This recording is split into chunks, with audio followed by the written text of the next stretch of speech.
এইটো লিখিছিলোঁ আজিৰ পৰা 4-5 বছৰ আগতে কাৰোবাক জন্মদিনৰ শুভেচ্ছা জনাই।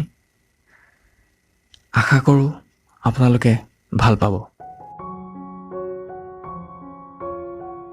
জীৱনৰ প্ৰথম চকু মেলিবৰ দিনাই ধৰণী আপ্লুতই কৰিলি দুনাই। হৃদয়ৰ মাজে মাজে মৰম বিলাই থুনুকি কান্দিছিলি তই আজিৰ দিনাই। সুবিশাল ধৰণীৰ নবীন কন্যা হৈ শব্দত আনন্দৰ নতুন বাৰ্তা লৈ এহালৰ জীৱনৰ সপোন পূৰাই উপহাৰ হৈ আহিছিলে আজিৰ দিনাই।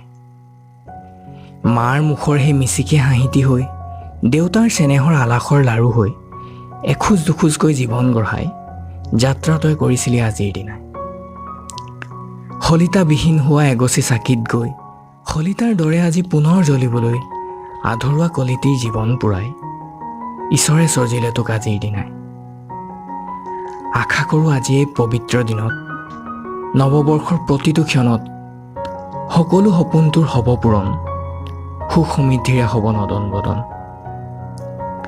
ধন্য হওক তোৰ জন্মদিন, ধন্য হওক তোৰ আগন্তুক জীৱন। তাৰে কামনাৰে তোৰ জীৱনৰ এটি ক্ষুদ্ৰ কণিকাৰ তৰফৰ পৰা জন্মদিনৰ শুভেচ্ছা থাকিল।